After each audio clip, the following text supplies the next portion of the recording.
Atlanta Public Housing. Both through Red Dog and homicide, several. All right. But this is the absolute truth, this second interview, right? The second interview is okay. We're done, man. It's that simple. First, looking at 25C, first, is that the apartment complex? Yes. No. Is it yes or no? Sorry. I can't tell. Presumed to be innocent, and they are innocent, and that's what this jury will ultimately decide. But we'll have to get there, and we'll make it, and they'll make a decision. Okay? And Your Honor, I'm certain the court means until proven otherwise, they are presumed innocent until they're innocent right now as we sit here. So, and until I charge the jury accordingly and otherwise, and the evidence is presented to them, well, evidence first and then charge them. But as to how this case goes. Thank you, Your Honor, and thank you. Answer was, I didn't want to meet with him, which is my right. Say that again. Which is my right. I just changed my mind. As far as protocols and legality, you're not aware of any laws or protocols, APD, standard operating procedures, that would prevent the destruction of an audio statement if the detective determined it to be a lie? Me personally, I can only speak for me. I don't know the city policy word for word. Atlanta police are taking a page from the past to fight crime now. The Titan unit, which launched this summer, takes a page from another time when Atlanta struggled with violent crime. And the police chief says it will take an aggressive approach. It's worth noting what he says it will not be. Like black-clad ninjas, they swoop down on their prey without warning. This is how a 1993 11 Alive news report described an Atlanta police unit called Red Dog. When there's a problem, and they call Red Dog. Which targeted drug dealers and street crime with aggression and bravado. In the projects, man, this ain't Buckhead. It was effective and politically popular at a time when crime and crack cocaine were rampant. It is a fight by the community against crime, assisted by the police. Red Dog was also problematic. During one raid, they accidentally beat down an undercover Atlanta cop who sued the city afterward. And some of these officers, they just attack people without, in regard to asking the questions or anything. Just attack you. The city disbanded Red Dog, but the appeal of specialty squads remains at a time when crime is resurgent. Once upon a time, this was a House Public Safety Committee hearing Tuesday. Atlanta had a squad that was noted to be called the Red Dog Squad. Have y'all considered specialty squads? Absolutely. That new unit is called the Titan unit. Atlanta Police Chief Rodney Bryant says the new Titan unit will work aggressively to address violent crime, though he says without Red Dog's sometimes violent tactics. What we saw in the Red Dog area was drugs being sold on our streets and violence being committed around those drugs right there. This level of violence that we're seeing is a tad bit different. We have to think more strategically with better ideas on how we are able to address crime. One person who is not worried, her boss, Mayor Jim Strickland. So you think she has been as transparent as she should be with the public? Absolutely. Last time I was here, she was with me. But that was hours before the videos of Tyree Nichols' interaction with police were released more than 2 weeks ago. Video that has a country in disbelief and a police department still reeling as the number of officers entangled grows. But Mayor Strickland says his pick for top cop has handled everything well, even as comparisons are made between the Scorpion unit she started in Memphis and one she was over for a short time in Atlanta. Red Dog was an anti-drug unit started in Atlanta to target drug dealers and street crime, but it was also plagued with accusations of violent tactics, beating down citizens, and of attacking people without asking questions. It was disbanded in 2011. C.J. Davis was over Red Dog at one point in her career. But for many in Memphis, Red Dog didn't even come to light until the Scorpion unit's downfall. The whole Red Dog issue, were you aware of that, and why was it not a problem for you? At the time of hiring, no, I was not aware of a Red Dog unit or anything like that. But the little bit I've looked into it, that was a completely different kind of special operation than this. The Scorpion is more like the Titan unit that's currently in Atlanta, and Titan is completely different than Red Dog. Who actually works in the unit? even though Davis told City Council they do track excessive force within the special units. And officers who have excessive use of force or other complaints, they've been moved out of those units. We have a list of officers that have been moved out of these specialized units because they just didn't fit the bill. But it's information we haven't been able to get, even though the police director says they improved the process back in the fall. We also changed our disciplinary process to capture all complaints in the Memphis Police Department. Prior to changing the disciplinary process, most internal affairs numbers or control numbers were issued by the Internal Services Bureau for investigation. Many of the complaints throughout the department did not receive a control number. We centralized all of our complaints so that we can capture the least complaint to the most egregious complaints in one depository through our ISB unit. We asked the mayor about the complaint process. You never heard anything about how many complaints they have. Is that tracked? Should it be tracked? And should it stop with the director? It's knowing that information. Reimagining policing, all that data is on that website. Complaints that they've had, IAB complaints, investigations that they've had. Against the Memphis Police Department is all on that website. And Scorpion unit as well. Included in those data. So were you aware that there have been complaints against the Scorpion unit before all of this happened? No. Apparently. But in that video, she said she was not proud of what we were about to see. And what we saw,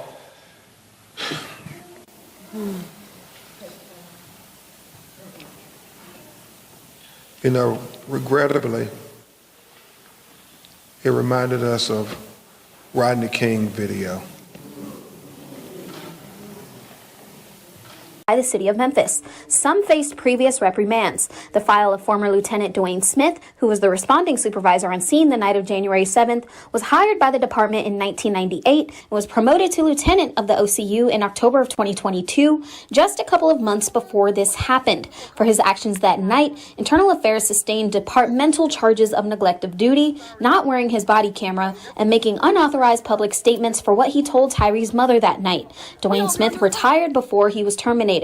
Fox 13 also told you before about officers Preston Hemphill and Adrian Blakes, who were both fired for their actions that night, including lying about what happened. Their records were released on Wednesday as well.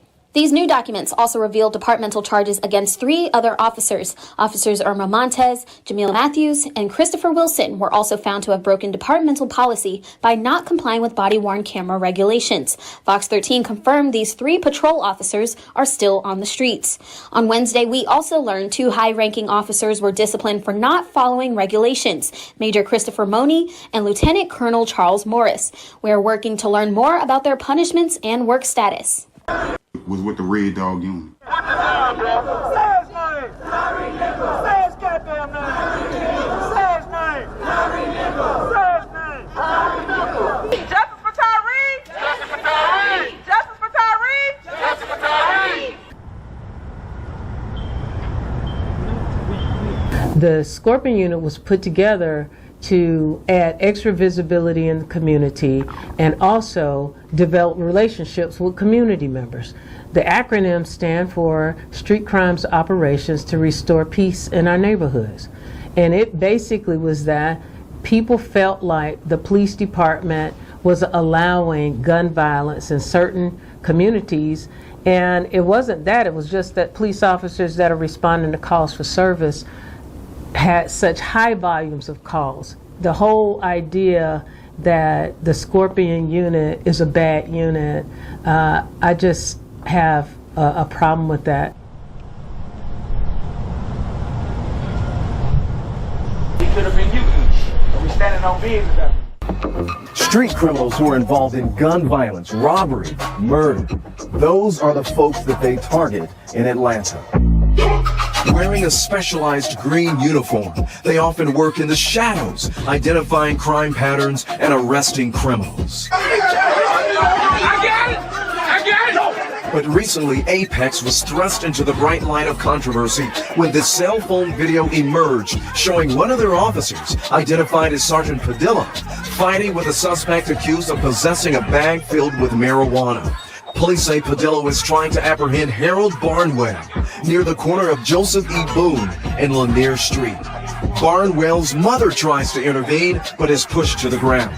Barnwell is eventually arrested and is facing felony obstruction and possession of a controlled substance. His mom, Jennifer, is also facing misdemeanor obstruction. But is this a typical day for the Apex unit?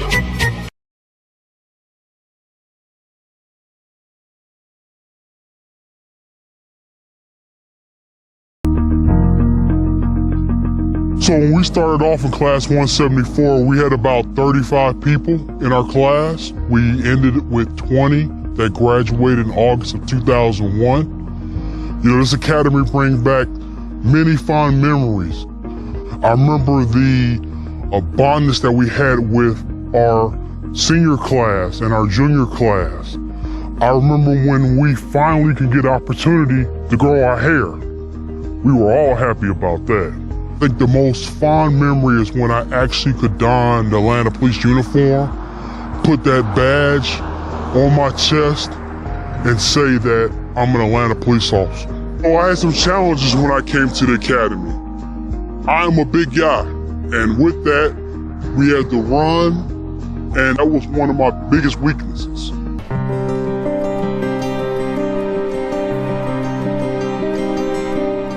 Tonight at 6, we are learning more about the Memphis, Tennessee police chief and her connection with the city of Atlanta. So we now know that Chief C.J. Davis worked for the Atlanta Police Department. This was during a time when a controversial task force called Red Dog was used. Now it's similar to the so-called Scorpion unit used in the Tyree Nichols traffic stop. That's right. For years, there have been several tactical units that have targeted crime right here in Atlanta, from the Titan unit to the Red Dogs.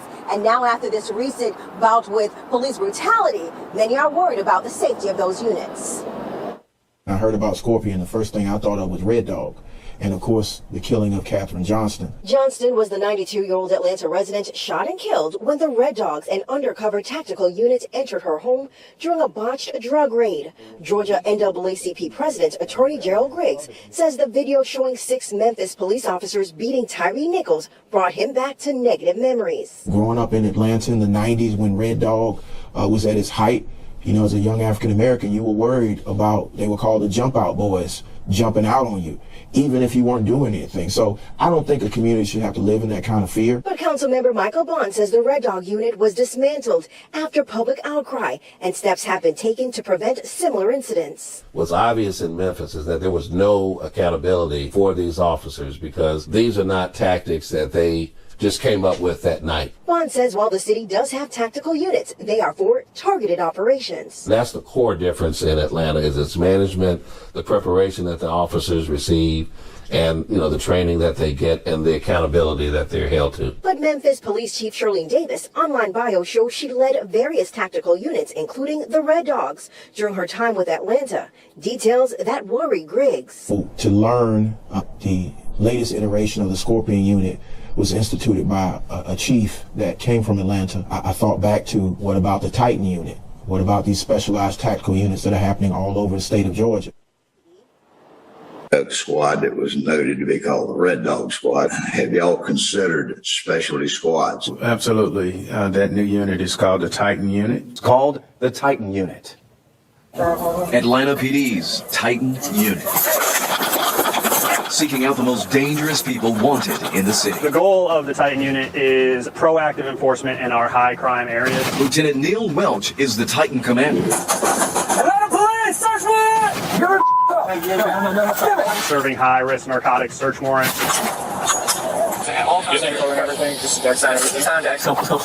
It's commonplace for these officers to encounter armed individuals and armed individuals in vehicles.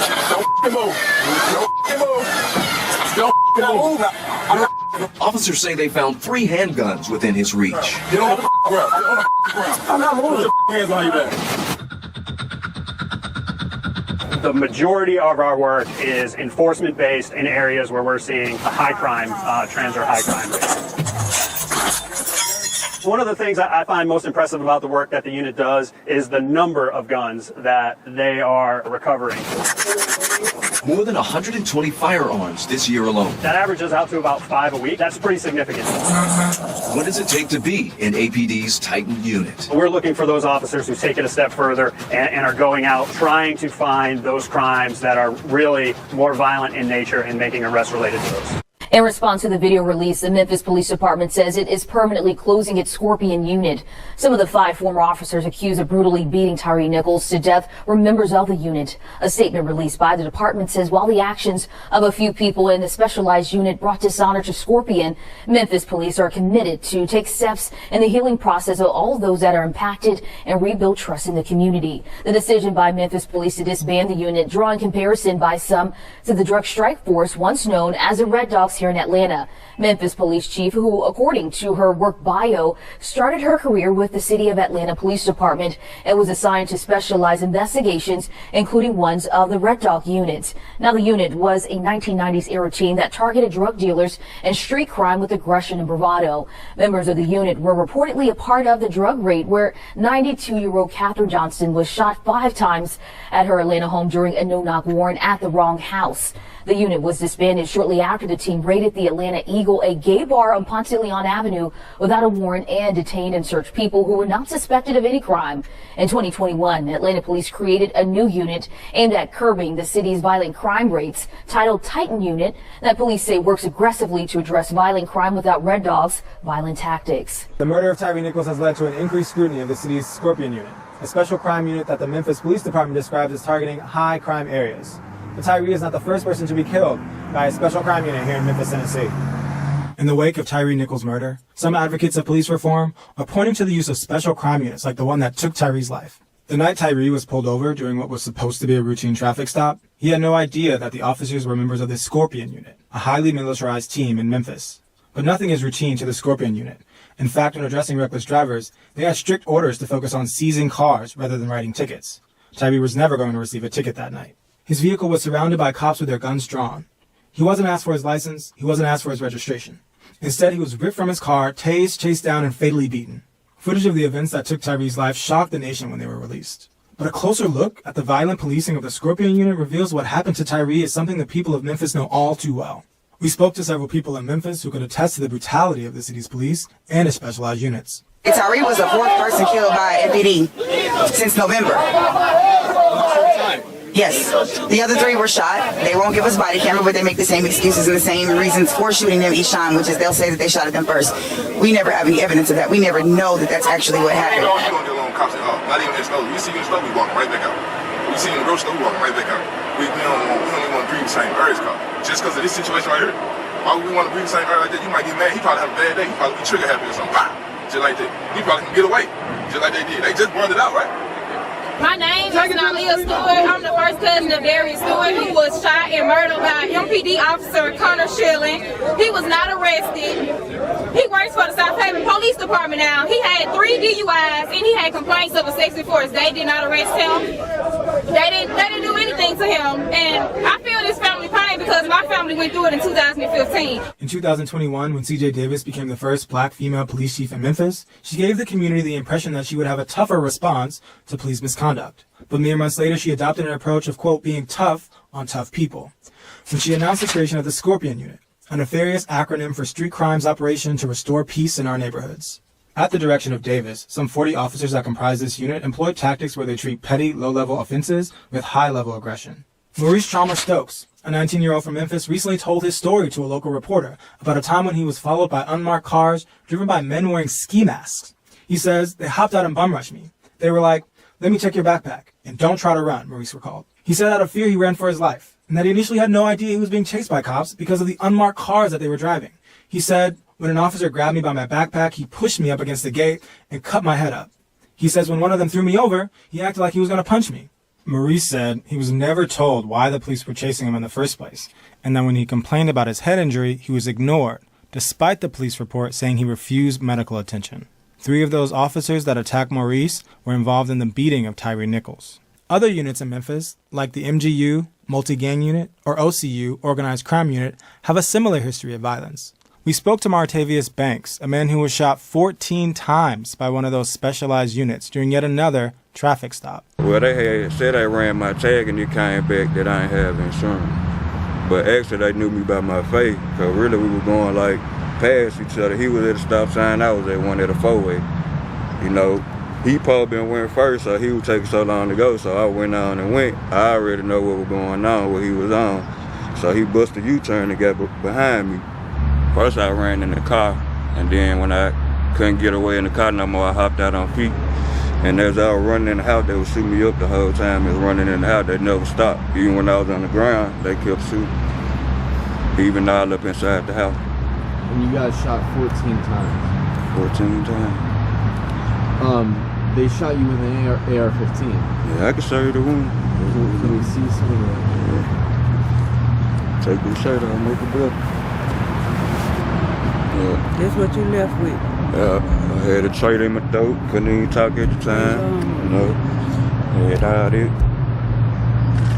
Bullet still in my back. Yeah, right here. There's a bullet, that's a bullet. Yeah, bullet still in the back. All right here. Barely got an arm left, but it's there, you know. Got hit all up in there. One time right here. That's why I wore these shorts, so I can, you know, show y'all this right here. Got hit all up in there. All in my leg. Were any police officers ever charged for what they did? They still out working right now. We can be in the grocery store shopping and bump head with them, you know. Martavius Banks received a $200,000 settlement after an investigation found that the officer who shot him turned off his body camera before firing his weapon. The creation of the Scorpion unit didn't come to C.J. Davis on a whim. In fact, in Atlanta, where Davis began her police career, she was in charge of at least 11 similar special units, including one called Red Dog, which stood for Run Every Drug Dealer Out of Georgia. When Red Dog was founded in the 80s, it didn't take long for it to collect numerous complaints of excessive force and police brutality against it. As the operations of Red Dog continued, the unit became widely despised by the residents of Atlanta.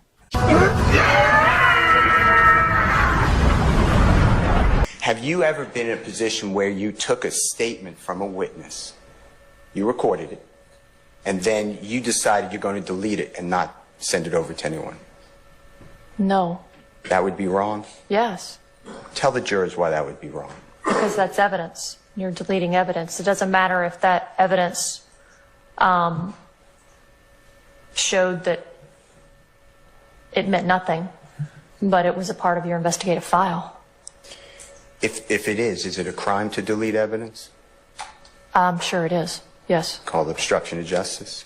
Amongst other things. Tampering with evidence? And probably oath of office. Violation of oath of a police officer's office if an officer did that? Yes, sir. Okay. All right. All right. Anything else anything else in that first statement that you'd like to clear up now that we're here? During those 17 years of investigating crimes, did you, during the course of your investigations, did you start an interview with a person and record it and then erase the recording? I've done that. How many times have you done that? Objection, Your Honor. Relevance. Oh, I'll sustain the objection. Did you, during the course of your investigations, did you start an interview with a person and record it and then erase the recording? I've done that. How many times have you done that? Objection, Your Honor. Relevance. Goes to credibility, Your Honor. Objection. I'll allow it. Thank you, Your Honor. I don't know. As I testified before, in context, many times I would have a tape recorder just running in my lapel, in my pocket, and knocking on doors. And again, as I'm interviewing someone or witnesses especially, they would lie. I would have facts or have a feeling, even not even knowing. As far as protocols and legality, you're not aware of any laws or protocols, APD, standard operating procedures, that would prevent the destruction of an audio statement if the detective determined it to be a lie?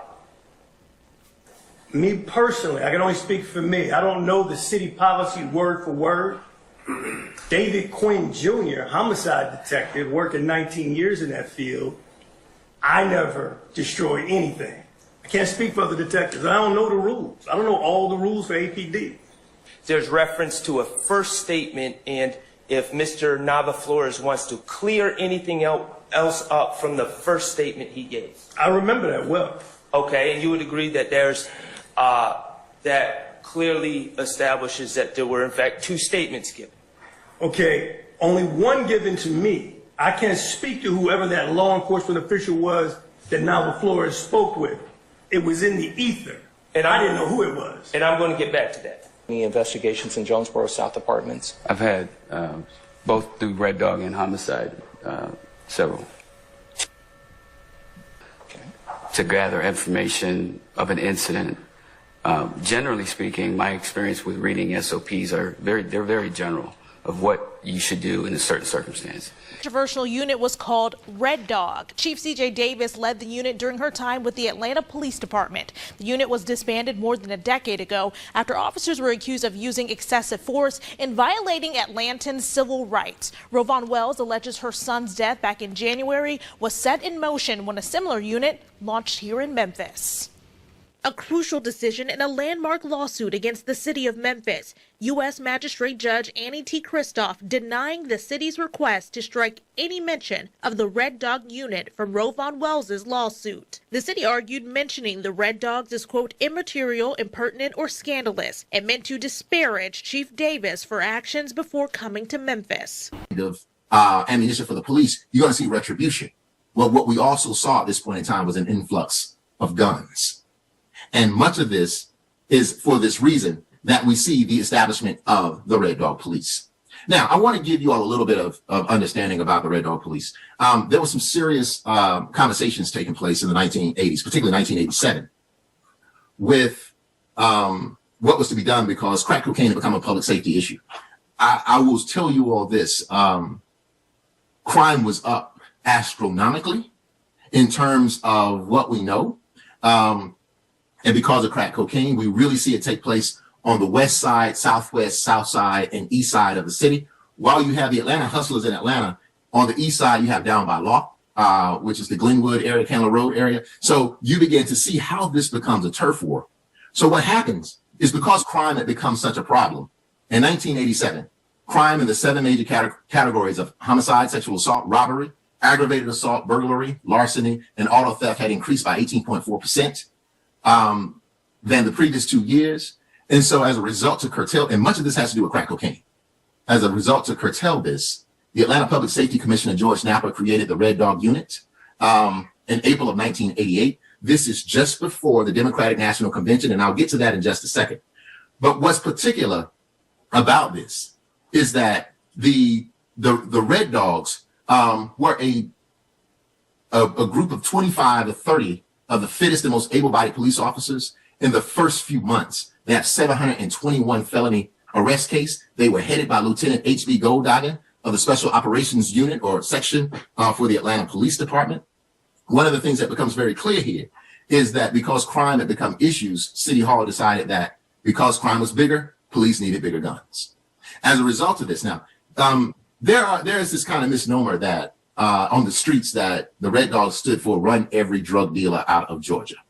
Now, that's cool on the streets, but the real reason it received the name Red Dogs was because the whole idea was based on a linebacker blitz package for the Georgia Bulldogs. There's a blitz package called the Red Dog Blitz. And if you know anything about football, a blitz is done where all responsibility is shunned, and the idea is to discombobulate and knock down your opponent to the point where they'll make mistakes. This is how the Red Dogs went. They would go in, they would knock people out, they would break jaws, and we'll get into their excessive force a little bit later. But what's unbeknownst about this is that there are 2 movements going on that are afoot. The first in the city of Atlanta was that Atlanta was seeking to win the Democratic National Convention of 1988. And for those of you scoring at home, what you began to know and understand in terms of President Jimmy Carter is at that time, he was the last Democratic president to be elected. And so to have the Democratic National Convention to be in Atlanta in 1988 was not only a signaling of, who Jimmy Carter was. I mean, people would often argue that he was a good person, wasn't necessarily a prudent administrator. That's how he's argued. And I mean, there's some problems with that too. But what happens here is the Democratic National Convention becomes a dress rehearsal for something bigger. Atlanta clearly had a problem. The second thing I'll get into in just a second. Okay. Now, once Atlanta is able to secure the Democratic National bid, what it does is it creates this police force that could only arrest black people. All right. The invisible line was North Avenue, a block from Ponce. That has always been the line of demarcation in terms of race in the city of Atlanta. North means white, south means black. Now, it's a little different now because of urban renewal and gentrification from the 1980s. But what happens with this is that the Red Dog Police walked in because they needed to clean up Atlanta's image so that Atlanta could host the Democratic National Convention. And once Atlanta does that, this is what the world has to say about it. The Times of London wrote, the most spectacular event to hit the city since General Sherman, a Republican, who burned it down in 1864. Have y'all considered specialty squads? Absolutely. That new unit is called the Titan Unit. You swear first testimony you give the truth, the whole truth, nothing but the truth? I do. Have a seat. Spell first and last name. L. Malik Robeson, L-E-L-M-A-L-I-K R-O-B-E-S-O-N-E-L. And Detective Robeson, where are you employed? City of Atlanta Police Department. And how long have you been with the City of Atlanta Police Department? Over 16 years. And what is your current assignment? I worked the fraud unit. And how long have you been assigned to the fraud unit? A little over 2 years. Prior to being assigned to the fraud unit, tell the jury a little bit about your matriculation through the Atlanta Police Department. Yes, I did a couple years on patrol in Zone 3. From there, I was promoted to detective, where I investigated all the crimes in the Zone 3 area. I also was a detective in Zone 4 and Zone 5, where I did all investigations within the zone. I worked the Ag Assault Unit, where I was responsible for investigating shootings. And from there, I worked the Fraud Unit. And what years were you assigned as an officer? First as an officer in Zone 3, and then when did you transition to a detective in Zone 3? Okay. After graduating the academy, I went straight to Zone 3 in 2008. I was a detective. I made detective 3 years at the patrol to Zone 3. So I did 3 years patrol and 3 years as an investigator in Zone 3. Okay. And how long were you a detective in Zone 3? 3 years. So from 2011 to about 2014? Yes. Right. And are you post-certified? Yes, I am. And were you post-certified on September 11, 2013? Yes, I was. And I want to direct your attention specifically to September 11th, 2013, where you assigned as a Zone 3 detective on that day. Yes, I was. And after leaving the gas station, did you then go to this 2600 apartment complex? No, I went back to the precinct. Okay. I went back to the precinct, and that's when we had a call come out. That's when the call came out, the aggravated assault. So at that time in Zone 3, as an investigator, we all went out in a group. We didn't go individual. We all went out to a group, as a group, to assist each other. As a group, to assist each other. As a group, to assist each other on the scene if we was needed. And also, it was to give junior investigators like myself to ride along with senior investigators such as Investigator Higgins and Investigator Porter. All right. So you went back to the precinct, and then you, Investigator Porter, and Investigator Booker Higgins then go to the 2600 location to respond to the... Okay. When you left the precinct, where did you go? When we left the precinct, we went to 2600 Hateville Road. And why did you go there? To respond to an aggravated assault, to follow up with the victim. And what happened once you got to that location, 2600 Hateville Road? The victim gave a description of a male that was involved in that incident. And when she gave the description, he fit the description of the gentleman that I just spoke with prior to this incident. Okay. In the same area. And what happened once you made that realization that the person that the victim was describing matched the person you saw earlier that day? I was familiar with him, and I knew that all of the guys that he hangs out at this apartment complex at Old Hateville Road, which is 2745 Old Hateville Road. They hung out in those apartments. See the perpetrator. And when you said let's ride through, who are you speaking with? Investigator Booker Higgins and Investigator Porter. And were you all the same three people that had initially left the precinct together to respond to 2600 Hateville Road? Yes. All right. Once you go, do you go over to Summerdale Apartments? Yes, we drove over to Summerdale Apartments. We pulled up to the front gate. The front gate was closed. It's usually open. On this particular day, the gate was closed. So we pulled into the visitors side parking to go, and a vehicle pulled up beside us on the residence side. It was a blue four-door. It was a blue four-door sedan, and it was occupied by two young black males, appeared to be very young. So I thought the vehicle was stolen, so I kind of kept an eye on them. So once they went in, the gate opened, they went in through the residence side, we followed them in. I continued to watch them. Booker Higgins and Porter was just having a conversation between the two, but I just continued to watch the vehicle because it was kind of suspicious. Okay, I'm going to hold on for 1 second. Is that also inside of the complex? Yes. And looking at 6C. Is that also inside the complex? Yes. All right, thank you so much.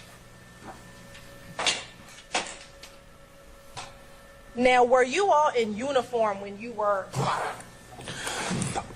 I was the only one in uniform at that time. Was it uncommon for Investigator Porter, Investigator Booker Higgins not to be in uniform? No. Why is that?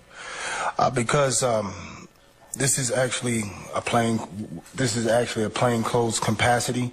Sometimes we may wear uniforms if we might have some extra work to do, or they miss, like if we had side work to do afterwards, or it's just we could wear it as another option. So in your investigator capacity, it was a plain clothes capacity? Yes. All right. And you said if you may have side jobs, do you mean like extra jobs? Yes. All right. Now, when you get into the apartment complex, tell the jury what happens. Once we went inside the apartment complex, I continued to watch the vehicle. The vehicle pulled into a parking space. Two black males got out of the vehicle, and I continued to watch them as we drove by. Investigator Porter eventually drove past them and just continued to drive to the back of the complex. Let me ask you this. Were the individuals that got out the car the initial suspect that you were looking for? No. Okay, continue on. Okay, so we continued to travel to the back of the complex. Before we could get all the way to the back of the complex to go around, we heard gunshots. We heard a series of gunshots. I said, those are gunshots. They thought they were fireworks, but I said, no, those are gunshots because it sounded like a series of shots. I said, Porter, turn around. So when she turned back around, we started heading back. I saw a gentleman with a red shirt running behind another male shooting. So I said, Porter, go, go, go. So eventually, I thought Porter missed him. She didn't see him. I thought she didn't see him because she was ready to drive by him. So I just said, stop right here. And I jumped out of the car and had my weapon. I told her to pull out on the radio, which is mean, just let radio know where we are and what's going on. I didn't have really much time to communicate because I was reacting to the incident. So I got out with my gun out, and I had my gun out on the gentleman that had on the red, and he just started running towards me. I was standing right next to the car. I didn't know that he was running towards this car. So he got into a maroon car.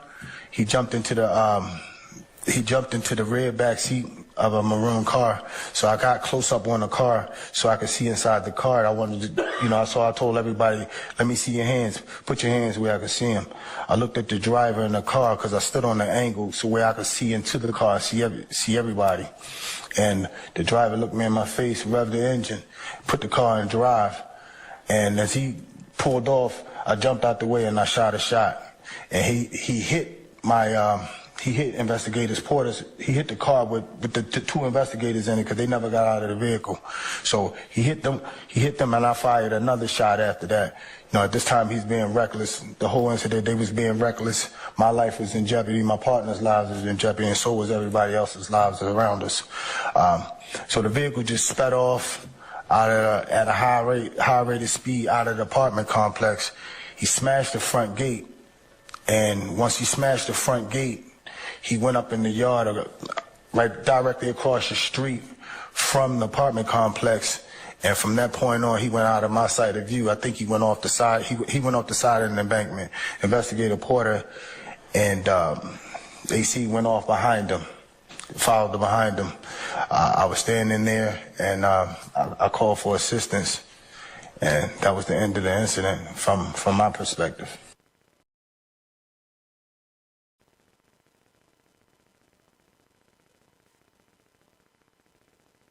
As a group to assist each other. As a group to assist each other. As a group to assist each other. As a group to assist each other.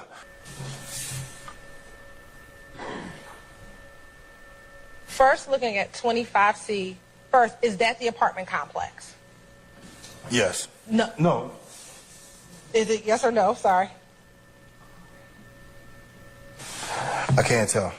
Good afternoon, sir. Good afternoon. It is Robeson L., is that correct? Yes. And tell me your rank. Detective. Detective. All right, thank you. Just got a couple questions for you, if you don't mind. Let me start where you ended.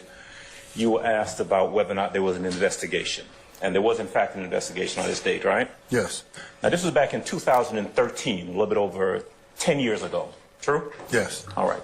And the investigation that you were talking about was the investigation into you discharging your firearm, correct? Yes. All right. But in fact, there was a larger investigation in regards to the incident that took place out there on that day. True? Yes. All right. Did you have anything to do with that investigation? No. You did have to give a statement, though, didn't you? Yes. You had an attorney. Is it Rachel Samuda? Is that the attorney's name? I don't remember. I think that's her name. Yes, I mean, it's 10 years ago, so it was a long time ago, right? Yes. All right. But you remember that you were called upon to give a statement about what happened on that day. Yes. Now, this is September the 11th of 2013, and here you are at the Summerdale apartment complex, correct? Yes. It's you. It's Porter, who's driving, right? Yes. You're in the front passenger seat of this grayish, bluish Taurus that you guys were in, right? Yes. And then you've got Booker Higgins, Officer Booker Higgins, who's in the rear seat. Yes. Behind you or behind Porter? Behind me. Okay. All right. You all come to the apartment complex, and if I heard you correctly, you're looking for someone, and so you're kind of on alert. Yes. All right. I take from what you said, and you correct me if I'm wrong, that Booker Higgins and Porter were talking, but you were alert, looking for the people or the person that you were looking for, right? Yes. All right. At some point, you hear gunshots. Yes. All right. Now, I want to focus in right there because you hear the gunshots, and are you in the car when you first hear the gunshots? Yes. All right. But you got out of that car, striking. You saw someone running behind somebody else. Yes. The person who was running behind the person had on a red shirt. Yes. That person was firing a gun. Yes. Now, you didn't see the gun being fired, but you heard the gunshots. Yes. You could see that person had a gun in their hand. When I got close enough. Okay. Am I correct that you hear the shots and then you get out of the car and that's when you see the person running behind the other person? No, I got out the car. I got out the car once I saw him running with the gun in his hand. Once I got close enough to see it. Okay. And just so we're clear, what you're looking at that point is you're looking at two people, right? Yes. You're seeing someone in front who's running, right? Yes. And another person in a red shirt behind, running after or running behind that person, shooting. Yes. Okay. You don't see anybody else, engaged in that, I'll say, pursuit.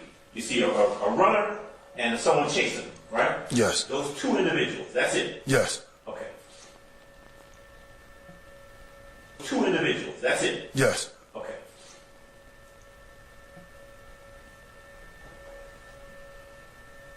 You yell something to the effect of drop it or let me see your hands, something like that. Police dropped the gun, yes. Okay. Now, at that point, the person is still running, right? Yes. All right. You are how far behind? Well, are you behind the person? They're not running towards you, are they? They turned around and ran towards me because I was standing next to the car. I didn't know that this is the car that they were running to because I didn't pay attention to the car. I was looking at the threat. Okay. Yes. All right. So let me make sure I'm picturing this correctly. If I'm you, right? This is you, and the 2 people we're talking about are a ways in front of you. Yes. You're standing next to a car. Yes. And the color of that car is? It was maroon, like a little red color. All right. Yes. You don't notice any activity in that car. The only thing you're noticing, you're keyed in on the person shooting and the person who's running from the person shooting, right? Yes. Okay. Now, police, show me your hands, drop the gun, something like that, you yell out. At that point is when they turn towards you. Yes. Right. I heard you say that the person in red who was shooting got into that car, that maroon car that you were talking about. Yes. Right. Where did the other person go to? The person who was being chased, where did that person go to? I don't know. That's a good question. He just disappeared. I don't know if he ducked off between some cars or something or around. I don't know where he went. He disappeared. Just gone. Yes. All right. But red shirt guy gets in the maroon car, and at that point you are where in relationship to the car? Right beside the car. All right. And is the car, what is it, pulled into a parking space? Is it backed into a parking space? It was back then. All right. It's backed in, and where are you? Were you in front of the car? No, I was on the side of it. What side? On the passenger side. Okay. So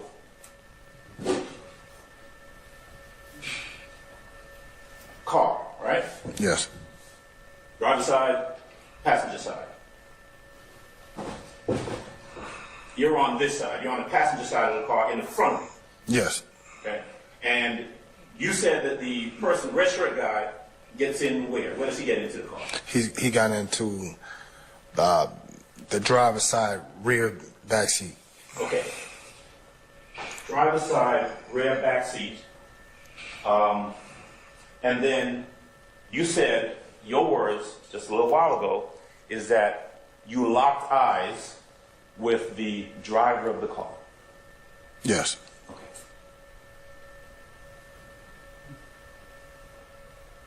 Now that's what you said a little while ago, but you'd given a statement about this back in 2013, didn't you? Yes. Okay. So I want to come back to that in a little bit, but in terms of what happened then, the car, then starts coming towards you? I got on the angle. Okay. I was on the passenger side. Right. Okay. I come to the angle. That way I can see all parties in the car. Okay. I wanted to see their hands. And I was saying, let me see your hands. Right. So I could see everybody. But I was keying in on the driver because I wanted to make sure the driver saw me because I wanted him to stop the car. I didn't want him to move. I wanted everybody in the car. Okay. That was my intent, to get everybody out the car that was in the car. Okay. So there were 3 people, right? I only saw 3 people. That I can honestly say that I'm not saying it wasn't more people. I only saw 3. You saw 3 people? Yes. Okay. And you're right up on the car? Yes. Okay. And so you fired how many shots first? At that time, I don't know. At that time, I didn't know. They said I fired 1 shot, but you know you don't know when, and it's like being in a fight, right? If you're in a fight, somebody asks you how many times you hit a person, you probably won't remember. Okay, fair enough. You fired at the car initially? Yes. And then the car went past you, hit the Taurus that you all were in, that yes. Porter was driving, and you fired at the car, 2 more times? Or you fired at the car again? Yes. Okay.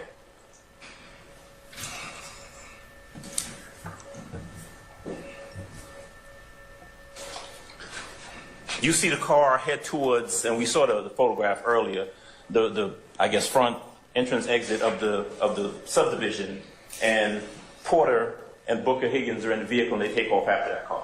Yes. Okay. You don't see where the car goes. No. Did you see where the car ended up? Yes. No, I saw it. I saw it when it closed, when it went up on, from where I was standing, you could see it went up in the front yard across the street from the apartment complex. But after that, I mean, I was familiar with that area, so I knew where it went. Eventually, when it went off the side, it went into the laundromat. Okay. Did you ever go down there? Yes, that's where I told you that's where the Winnebago was. Okay. Yes, I went up, I walked to the front of the complex because I was looking for Booker Higgins and AC because I didn't, that was my ride. Okay. And they were my partners.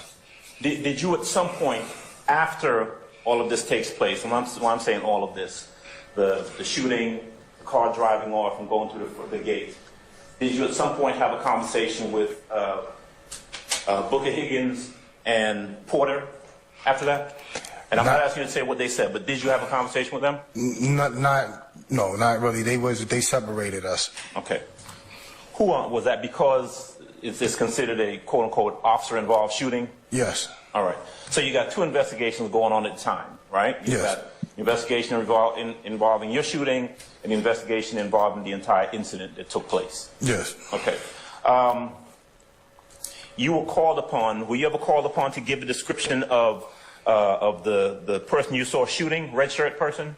Yes. Okay. And you were able to do that, right?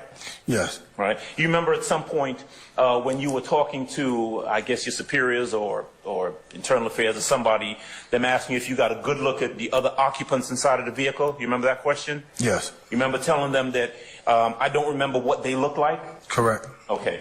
Now, you know the difference between a male and a female, true? Yes. You know the difference between someone who is light-skinned and an African-American person who's light-skinned and someone who's dark-skinned, right? Yes. I mean, there's a difference. I don't want to categorize anybody. But there's a difference, for example, in skin tone between yourself and myself. True? Yes. Okay. You know what a lace front wig is? Yes. All right. You know what it means when someone has blonde hair? Yes.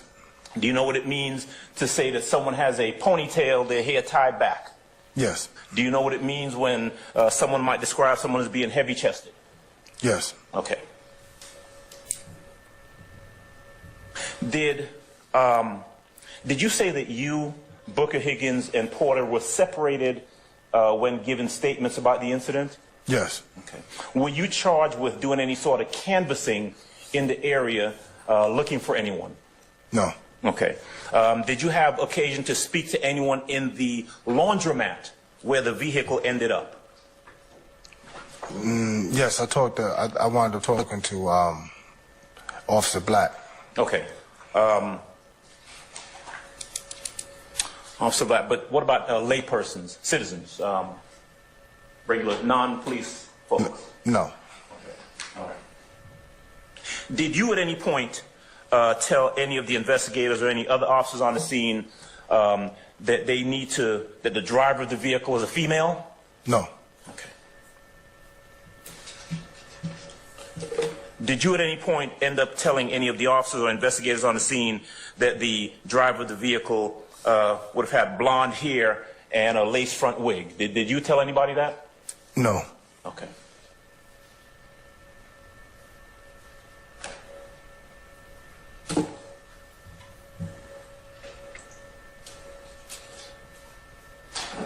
It sounds like, and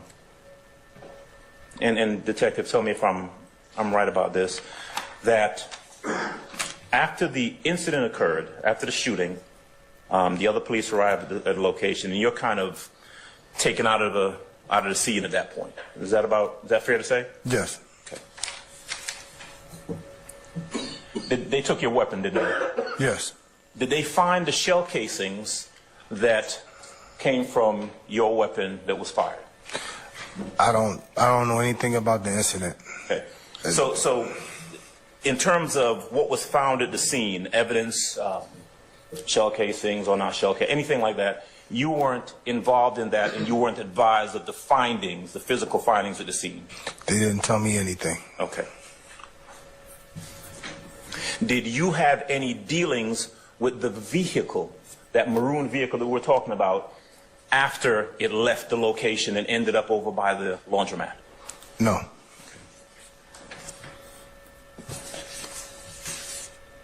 Officer Porter, the driver of y'all's Taurus, at the time that, and Officer Porter is a female, is that correct?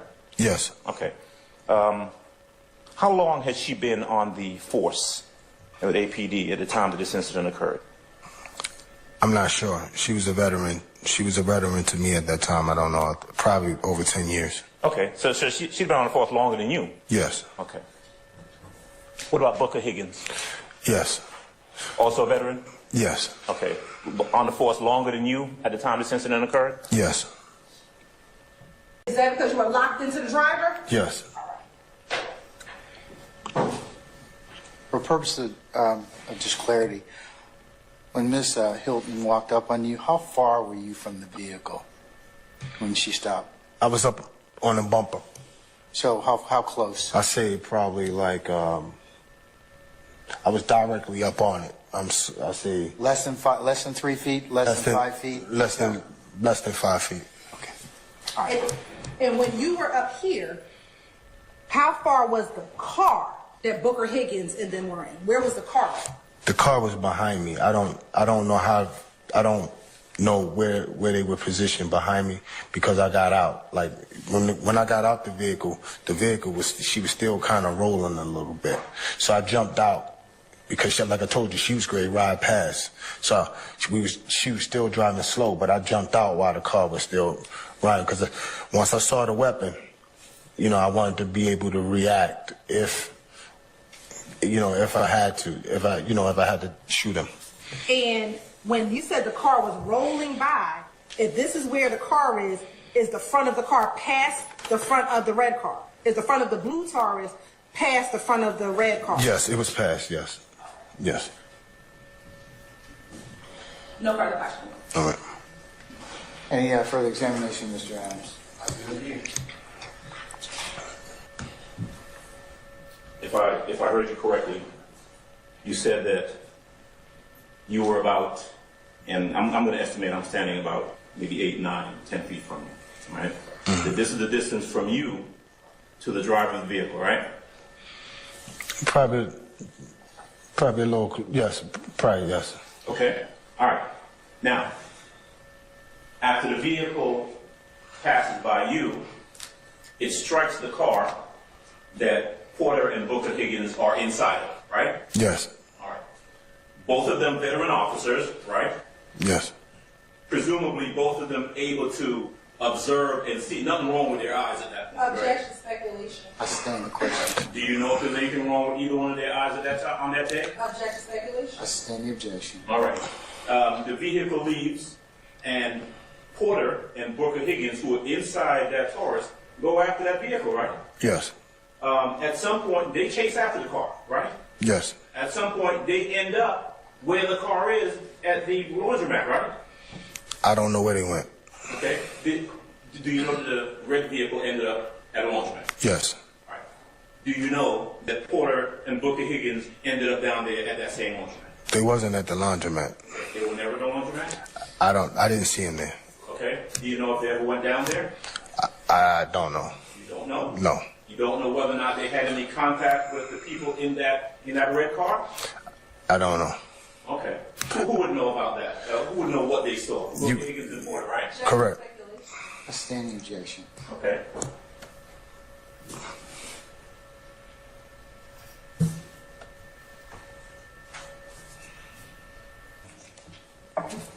At any point when this investigation was going on back in 2013, 10 plus years ago, did you, were you ever asked about whether or not the person who was driving that vehicle was a male or female? No. No one asked me. I don't know. Okay. And you never opined, you never said to anyone back then it was a male driving that vehicle, did you? I just told what I saw.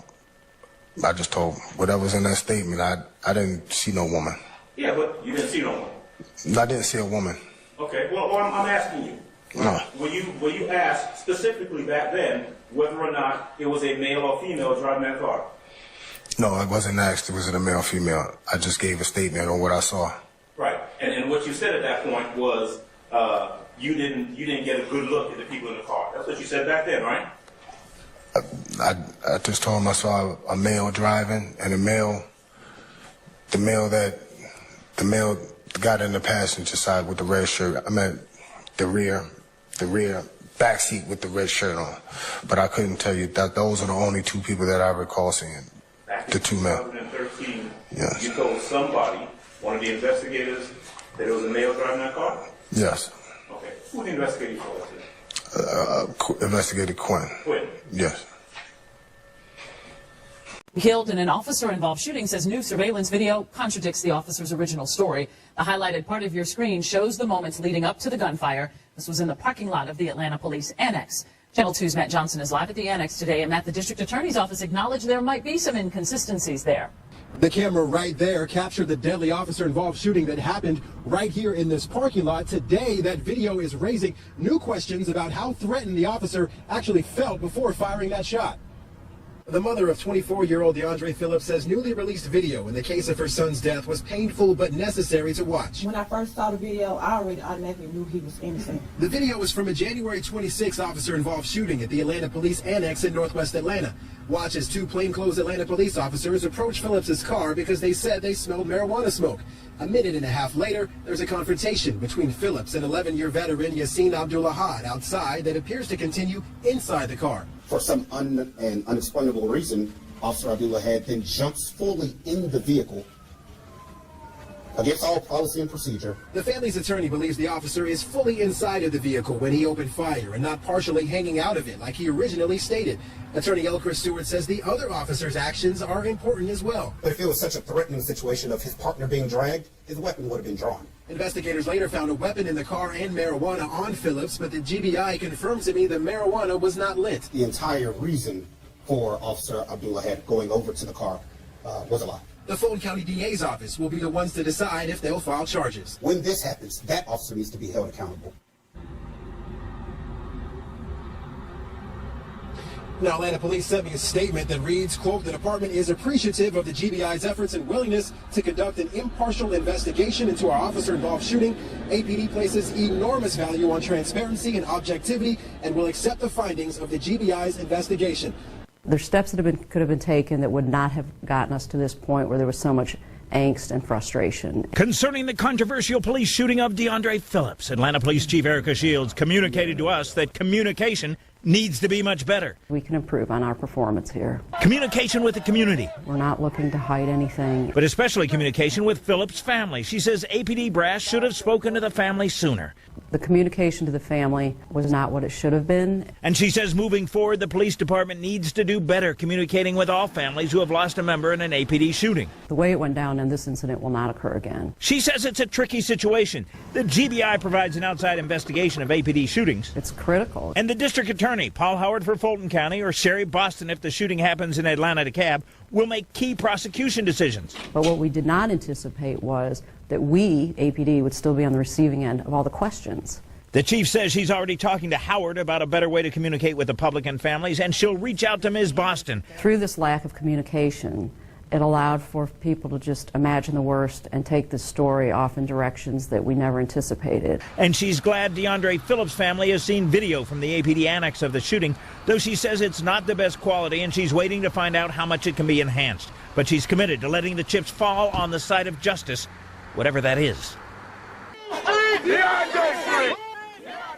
They voiced their frustrations on the streets around the Atlanta Public Safety Annex where that shooting happened. Channel 2's Matt Johnson is live in Northwest Atlanta, and Matt, the shooting victim's family told you they still have a lot of questions. The GBI is handling the investigation at the request of Atlanta police, and they say that releasing those surveillance videos that may have captured the shooting in this parking lot could compromise parts of the investigation. But that explanation isn't enough for those who marched today. I will not rest until we find out what happened to her grandson Deborah Hall is one of the nearly 100 people who came to Northwest Atlanta Saturday calling for justice. No justice, no peace. DeAndre Phillips was her grandson, and she says her family has been in pain since the 24-year-old died in an officer-involved shooting in January. It hurts a lot. It hurts more than anybody will ever know to lose a child. Protesters started at English Park in the afternoon and marched toward the Atlanta Public Safety Annex on Donald Lee Hollowell Parkway, where Phillips died on January 26th after an encounter with police that began when two plainclothes detectives smelled marijuana coming from his car. Police say Phillips tried to drive away with the detective partially in the passenger side, so the detective opened fire. His family says surveillance video at the annex could show the full story. For whatever reason, they're refusing to give us the tape to let us actually see what happened. People in the crowd held signs as they also called for Atlanta police to reveal the name of the detective who shot Phillips. Everybody wants answers to the killing of Mr. Phillips, and we expect that. Next, Phillips supporters say they'll be taking their demonstration to City Hall on Tuesday. I just don't feel like justice has been served. Your reason for Officer Abdullah had going over to the car was a lie. The Fulton County DA's office will be the ones to decide if they'll file charges. When this happens, that officer needs to be held accountable. Police sentiment and deep budget cuts driving officers from their jobs across the country. We've been reporting on this all week. But our next guest left the Atlanta Police Department after 16 years to return to his hometown of St. Louis as a director of school safety. Now he spends his days helping resource officers build relationships with the next generation. Here with more on his mission is Tyrone Dennis. Tyrone, first off, your thought about leaving Atlanta. Was it a tough decision? Good morning, everybody. It was a very tough decision. I basically went from a young man to an adult to raising my family, and I was with the department for 16 years, and Atlanta Police was good to me. I had a great time while I was there. I was able to learn a lot and pick up a lot of skills. I was basically allowed to do whatever I wanted to within law enforcement, mentoring, and different things like that. I also was a gang detective, so I was allowed to pretty much build my career. So it was bittersweet when I had to make a decision on whether to leave or not. Your family, after the George Floyd death, said they got really worried about you more than ever, and they got especially your daughter said, "Listen, are you sure you want to do this? Do you have to be a cop anymore?" But you weren't one of the 400 that left Atlanta to stop being a cop. So you're about 400 officers down now from where you were prior to this. But you went to St. Louis, who needs police officers even more. Did you have any doubt about continuing law enforcement? Not really. It was one of those things where an opportunity was presented to me that I had to take advantage of, and it was an opportunity for me to move back home and be closer to my family. I had been away from my family since I left to go to college. And for my children to be able to see my mom, for me to see my brothers, my sisters, and just my friends that I've been away from, they've seen me doing all this different stuff. Yeah. In Atlanta, and I was basically 8-9 hours away. So it was an opportunity to come back home and the opportunity to work in my old school district. Judge in DeKalb County this afternoon, but he was already arrested and in jail for a carjacking in the parking lot of this Long John Silver's on Moreland Avenue, July 12th. Investigators say the victim wasn't punched, but she wasn't about to give up her ride. Jumped in her vehicle, and the victim tried to stop him and jumped in on top of her hood of her car, and she was basically threatened to get off of the vehicle. She did and was not hurt.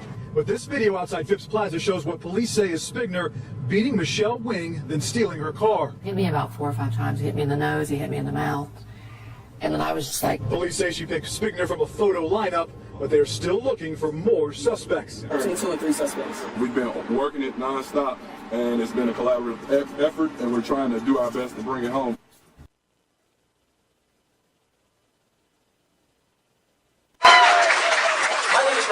David, I am a pastor of a local congregation. I want to tell you, I am proud to be here. I am proud to be here. I am proud to be representing faith communities for which homophobia is the sin. Homophobia is the sin, not homosexuality. I'm proud to be here to stand with you. I have a number of people from my congregation, the Unitarian Universalist Congregation of Atlanta, under shout. Other local congregation, want to hear a shout out from you. And you know, we're not the only faith community out there for which homophobia is a sin, and I want to hear a shout out from people of other faith faith communities who are here standing with us. I hope there's some out there. Shout out. I love it. I got a couple points, 3 points that just stand up for me as critical here. One is the police should protect the constitutional rights of Atlanta's residents, not violate them.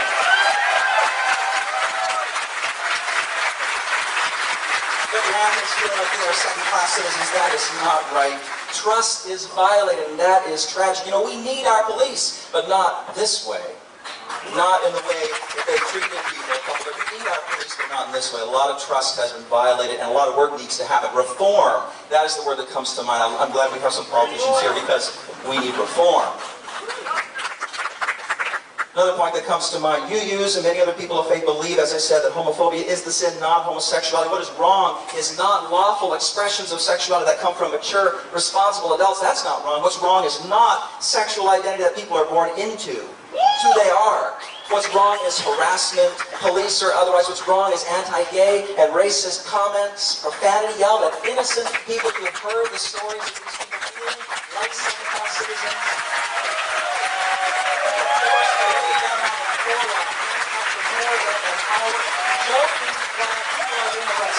This is America. This is 2009. That is not right. Finally, you use and many other people of faith standing on the side of love with the VGLT community and all others whose humanity and constitutional rights are denied. We have got to stand up. We have got to unite. If it happened here, if it can happen here, it can happen anywhere. We need to stand up and do something about this.